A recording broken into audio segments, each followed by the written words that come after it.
Assalamualaikum warahmatullahi wabarakatuh. Apa kabar teman-teman semua? Semoga sehat selalu dan ada dalam lindungan Allah Subhanahu wa Ta'ala. Nah, sebelum belajar, alangkah baiknya kita berdoa terlebih dahulu menurut kepercayaannya masing-masing. Berdoa dimulai. Selesai. Nah, kita langsung aja ke pembahasan yang akan kita pelajari pada. Nah, tapi sebelum ke pembelajaran, saya akan membacakan dulu tujuan pembelajaran untuk saat ini. Dari aspek pengetahuan, yaitu dengan mengamati alam di sekitar, peserta didik diharapkan mampu menghayati dan meyakini akan keesaan Allah dan kekuasaan Allah Subhanahu wa Ta'ala dengan yakin. Dengan menganalisis, peserta didik mampu menjelaskan analisa tentang taskhir, intifa, dan intifa dalam masyarakat. Adapun dari aspek keterampilannya, dengan diskusi, peserta didik dapat mengkomunikasikan hasil analisa tentang menjaga dan melestarikan lingkungan. Nah, kita langsung aja ke materi yang selanjutnya, yaitu kontekstualisasi atau peristiwa dari materi yang dibahas. Nah, dan materi hari ini yaitu tentang intifa. Peristiwa dari intifa yang pertama yaitu hak Allah. Hak yang dimaksudkan untuk mendekatkan diri kepada Allah, menyembah dan mengabdi, dan menegakkan syariatnya, atau bertujuan untuk mewujudkan kemaslahatan bagi masyarakat publik, tidak dikhususkan pada individu tertentu, seperti menegakkan hukum had. Hak Allah ini tidak bisa dilanggar, digugurkan, ditolerir, diubah, ataupun diwariskan. Nah, selanjutnya yaitu ada hak manusia. Hak yang dimaksudkan untuk menjaga kemaslahatan seseorang bisa bersifat umum, seperti menjaga kesehatan, merawat anak, harta benda, mewujudkan rasa aman, mencegah tindak kriminal, menghilangkan permusuhan, dan lain-lain. Atau bersifat khusus, seperti menjaga kepemilikan, hak penjual atas harga, hak pembeli atas objek, transaksi, dan lain-lain. Adapun hak yang bisa dilepaskan atau dimaafkan, diubah, digugurkan, dan diwariskan. Nah, yang selanjutnya yaitu ada hak mal. Al-hukuk al-maliyah adalah hak yang terkait dengan kehartabendaan dan manfaat, seperti hak penjual terhadap hak barang yang dijual dan hak penyewa terhadap sewaannya. Sedangkan hak goir mal adalah hak yang tidak terkait dengan kehartabendaan, seperti hak kisos, seluruh hak dasar manusia, hak wanita dalam talak karena suaminya tidak memberi nafkah, hak suami mentalak istri karena madul, hak hadanah, hak perwalian, dan hak politik. Ada hak saksi, hak yang ditetapkan syara untuk seorang pribadi berupa kewajiban terhadap orang lain, seperti hak penjual menerima harga barang dan hak pembeli menerima barang, atau berkaitan dengan hak al-intifa. Sedangkan hak aini adalah hak seseorang yang ditetapkan syara terhadap zat sesuatu, sehingga dia memiliki kekuasaan penuh untuk menggunakan dan mengembangkan haknya itu, seperti hak memiliki benda, hak al-intifa, dan hak terhadap benda jaminan. Adapun hak mujarrad adalah hak murni yang tidak meninggalkan bekas apabila digugurkan melalui perdamaian atau pemaafan, seperti dalam persoalan hutang, ketika si pemberi hutang membebaskan, maka tidak ada konsekuensi apapun bagi si penghutang. Sedang hak goir mujarrad, jika digugurkan atau dimaafkan, masih meninggalkan bekas terhadap orang yang dimaafkan, seperti hak kisos. Apabila ahli waris korban memaafkan, maka pembunuh yang tadinya berhak untuk dibunuh menjadi tidak berhak lagi dibunuh. Hak diyani adalah hak yang tidak boleh dicampur atau diintervensi oleh kekuasaan pengadilan. Misalnya, dalam persoalan hutang yang tidak bisa dibuktikan oleh pemberi hutang karena tidak cukupnya alat bukti, sekalipun tidak dapat dibuktikan di depan pengadilan, tanggung jawab yang berhutang di hadapan Allah tetap ada. Sedangkan hak qodoi adalah seluruh hak yang tunduk di bawah kekuasaan pengadilan, dan pemilik hak itu mampu untuk menuntut dan membuktikannya di depan hakim. Perbedaan keduanya terletak pada persoalan zohir dan batin. Hakimnya hanya menangani hak-hak zohir yang tampak nyata, sedang hak diyani menyangkut persoalan yang tersembunyi dalam hati dan tidak terungkap di depan pengadilan. Atas dasar ini hakim ada kaidah yang artinya itu hakim yang menangani persoalan nyata, sedang Allah akan menangani persoalan yang tersembunyi atau yang sebenarnya dalam hati. Nah, yang ketiga yaitu ada urgensi materi atau tujuan dari materi itu sendiri. Ada manfaat bila meneladani dan akibat bila tidak meneladani. Manfaat menjaga kebersihan lingkungan. Yang pertama yaitu terhindar dari penyakit yang disebabkan lingkungan yang tidak sehat. Yang kedua ada lingkungan menjadi sejuk. Yang ketiga bebas dari polusi udara. Yang keempat air menjadi lebih bersih dan aman untuk diminum. Yang kelima lebih tenang dalam menjalankan aktivitas sehari-hari. Yang selanjutnya itu akibat tidak menjaga dan melestarikan lingkungan di sekitar. Yang pertama yaitu terjadi bencana alam. Yang kedua terjadi kerusakan lingkungan. Yang ketiga terjadinya pencemaran lingkungan. Yang keempat banyak tumbuhan yang punah. Yang kelima banyak binatang yang punah. Yang keenam persiapan sumber daya alam menipis. Dan yang ketujuh munculnya banyak penyakit. Yang keempat yaitu cerita atau hikmah di balik materi itu sendiri. Cerita di balik pentingnya menjaga dan melestarikan lingkungan. Manusia hidup di bumi bersama dengan makhluk hidup lainnya. Makhluk hidup yang ada di bumi dan tinggal bersama manusia ini meliputi binatang, tumbuh-tumbuhan, mikroba atau bakteri, dan makhluk mikroorganisme baik kasat mata maupun tak kasat mata. Selain itu, manusia beserta makhluk hidup lain tersebut berada di bumi juga bersama. Dengan berbagai macam benda-benda abiotik yang berada di sekitar manusia dan makhluk hidup lainnya juga mempunyai fungsi secara langsung maupun tidak langsung. Benda-benda abiotik tersebut contohnya adalah udara, suhu, batu, air, panas matahari, dan lain sebagainya. Semua ini berada di satu alam dan membentuk sebuah ekosistem. Seringkali kita menamai tempat tinggal kita dengan sebutan lingkungan. Sama halnya dengan ekosistem tadi. Lingkungan ini terdiri dari makhluk hidup dan juga benda-benda yang tidak hidup. Lingkungan tempat kita berada ini harus selalu dijaga dengan baik agar bermanfaat bagi kehidupan manusia. Menjaga lingkungan agar tetap berada dalam kondisi baik dinamakan dengan melestarikan lingkungan. Terus muncul pertanyaan, mengapa lingkungan perlu dilestarikan?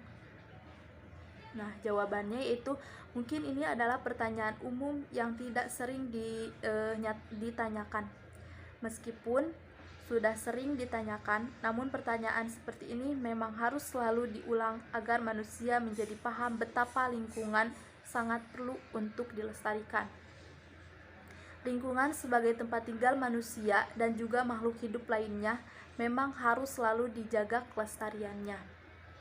Dengan selalu menjaga kelestarian lingkungan, maka lingkungan akan terhindar dari kerusakan dan dapat menjalankan fungsi dengan semestinya.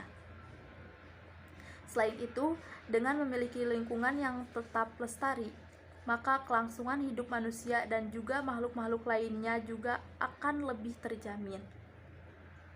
Dengan adanya lingkungan yang lestari, maka akan terhindar dari beberapa kerusakan yang tidak hanya dapat merusak lingkungan saja, namun juga terkadang menimbulkan bahaya bagi kelangsungan makhluk hidup. Lingkungan ini selain sebagai tempat tinggal, namun juga sebagai penyedia dari kebutuhan makhluk hidup. Bukan halnya kebutuhan akan makhluk dan juga minum, namun juga kebutuhan hidup lainnya. Apabila lingkungan tidak dilestarikan, maka akan muncul banyak dampak negatif yang bisa dirasakan oleh semua pihak. Tidak hanya manusia saja, namun binatang dan tumbuhan. Nah, yang selanjutnya yaitu lesson kelima, ada konsep materi. Nah, di sini ada meliputi definisi secara bahasa, definisi secara istilah, dalil, contoh, jenis atau macam. Mungkin yang pertama itu definisi. Setiap manusia dapat hidup bermasyarakat ataupun tidak, maupun disadari ataupun tidak, selalu sering orang menolong dalam menghadapi persoalan untuk menutupi kebutuhan yang satu dengan yang lainnya. Ketergantungan manusia dengan yang lain dimulai sejak dalam kandungan hingga meninggal manusia, tidak ada yang serba bisa. Seseorang hanya ahli dalam suatu bidang tertentu saja.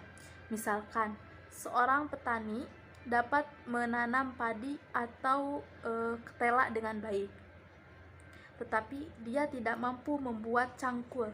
Jadi, petani tersebut membutuhkan seorang pandai besi untuk membuat cangkul. Begitupun sebaliknya.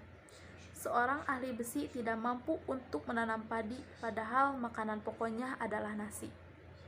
Jadi, seorang pandai besi dan petani saling ketergantungan.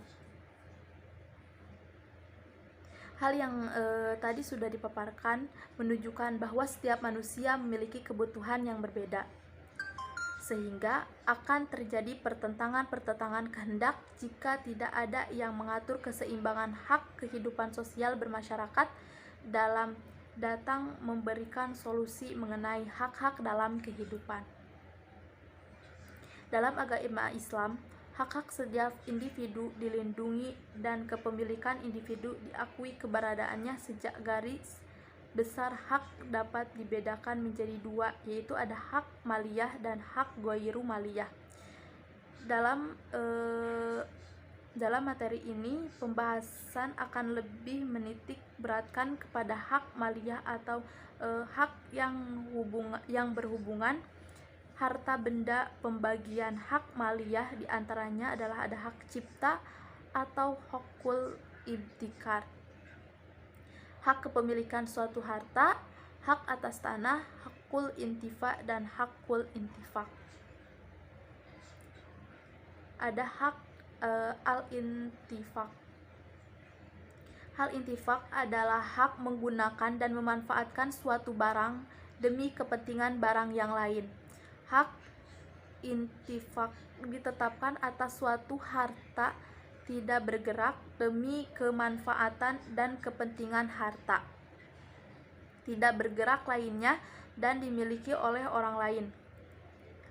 Hak ini juga berlaku tetap selama kedua harta itu masih ada walaupun sudah berganti si pemilik hartanya. Contoh, hak intifak seperti hak atas air irigasi, hak kanal atau saluran air, hak lewat, hak saluran pembangunan air, hak berdampingan, dan hak karena berada di bagian atas.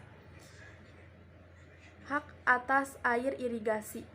Hak atas air irigasi adalah sejumlah air yang berhak didapatkan untuk keperluan mengairi ladang dan tanaman atau giliran penggunaan air dalam jangka waktu tertentu untuk menyirami tanah.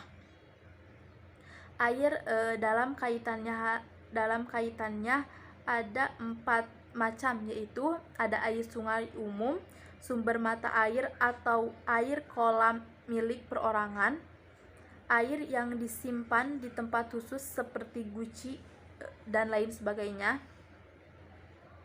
Ada hak kanal atau saluran air.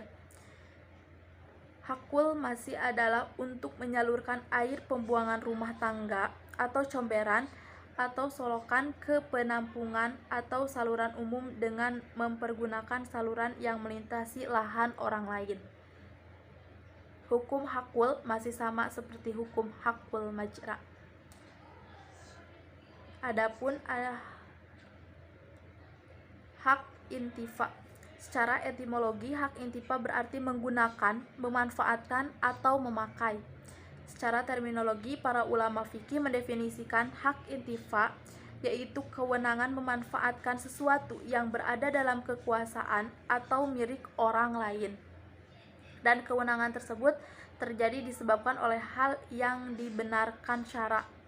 Hak al-intifa disebut juga milk al-manfa'ah esisyahahi atau pemilikan manfaat pribadi. Terdapat 5 faktor munculnya hak intifa meliputi peminjaman, penyewaan, pewakafan, wasiat, dan al-ibhah atau pembolehan. Peminjaman. Menurut ulama Hanafiyah dan Malikiyah, peminjaman adalah pemilikan manfaat tanpa suatu ganti imbalan atau secara cuma-cuma tanpa biaya. Menurut ulama ini, peminjaman bisa memanfaatkan sendiri sesuatu yang dipinjam dan ia juga boleh meminjamkannya kepada orang lain, tetapi tidak boleh menyewakannya. Yang selanjutnya yaitu ada penyewaan atau ijaroh. Ijaroh berasal dari kata al-ajru yang arti bahasa ialah al-wad, yang arti dalam bahasa Indonesia ialah ganti dan upah. Sedangkan menurut istilah, ijaroh adalah jenis akad yang mengambil manfaat dengan jalan pengganti atau upah. Perwakafan. Wakaf adalah menahan sesuatu benda yang kekal zatnya dan memungkinkan untuk diambil manfaatnya guna diberikan di jalan kebaikan. Adapun hak al-ibtikar. Hak ibtikar adalah sejenis kepemilikan pribadi atau suatu ciptaan yang berupa perwujudan dari suatu ide pencipta di bidang seni, sastra, dan ilmu pengetahuan. Adapun hak milik. Hak milik adalah hak khusus kepemilikan suatu barang atau untuk bertindak secara bebas bertujuan mengambil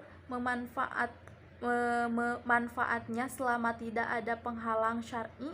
Apabila seorang telah memiliki suatu benda yang sah menurut syara, orang tersebut bebas bertindak terhadap benda tersebut maupun dijual maupun akan digadaikan baik dia sendiri ataupun perantara orang lain. Adapun hak atas tanah. Ada tanah tak bertuan. Tanah tak bertuan atau bisa disebut juga dengan tanah mati adalah tanah yang gersang, yang tidak digarap lagi ataupun belum pernah digarap atau belum dimiliki seseorang. Ada tanah bertuan. Kalau tanah bertuan yang dimaksudkan adalah terdapat seseorang yang memiliki tanah tersebut. Adapun hak-hak dalam Islam. Ada hak-hak secara etimologi mempunyai berbagai macam arti, yaitu milik, ketetapan, dan kepastian.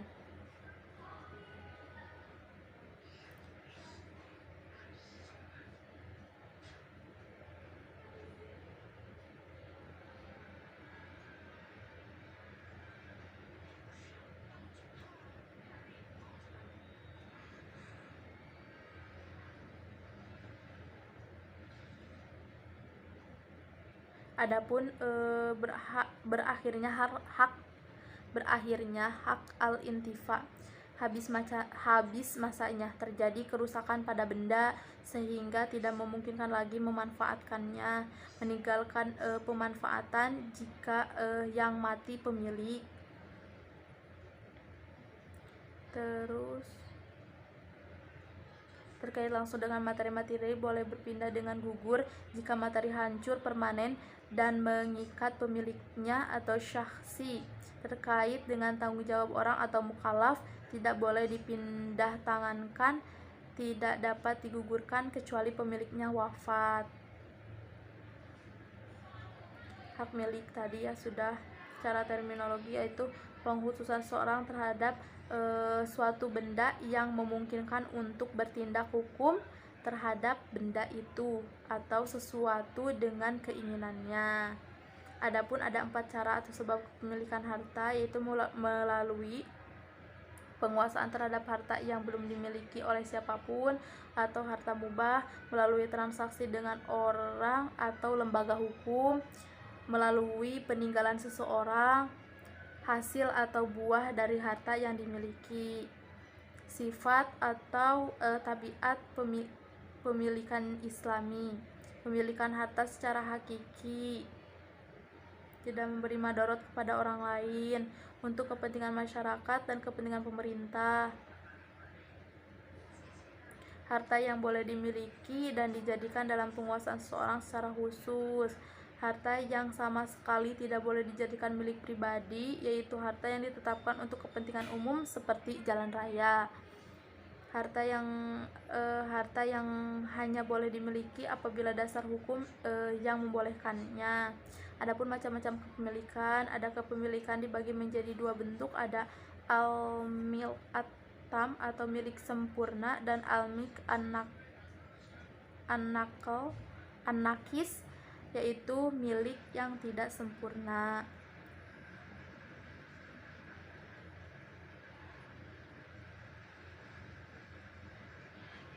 Nah, mungkin itu ya tentang intifa. Nah, yang selanjutnya yaitu listen terakhir atau listen 6, penutup atau kesimpulan dari materi. Kesimpulannya, manusia hidup di bumi bersama dengan makhluk hidup lainnya. Makhluk hidup yang ada di bumi ditinggal bersama manusia meliputi binatang, tumbuh-tumbuhan, mikroba atau bakteri, dan makhluk mikroorganisme baik kasat mata maupun tak kasat mata. Selain itu, manusia beserta makhluk hidup lain tersebut berada di bumi juga bersama dengan berbagai macam benda-benda abiotik yang berada di sekitar manusia, dan makhluk hidup lainnya ini juga mempunyai fungsi secara langsung maupun tidak langsung. Benda-benda abiotik tersebut contohnya adalah udara, suhu, batu, air, panas matahari, dan lain sebagainya. Semua itu berada di satu alam dan membentuk sebuah ekosistem. Seringkali kita menamai tempat tinggal kita dengan sebuah lingkungan. Sama halnya dengan ekosistem tadi, lingkungan ini terdiri dari makhluk hidup dan juga benda-benda yang tidak hidup. Lingkungan tempat kita berada ini harus selalu dijaga dengan baik agar bermanfaat bagi kehidupan manusia. Menjaga lingkungan agar tetap berada dalam kondisi baik dinamakan dengan melestarikan lingkungan.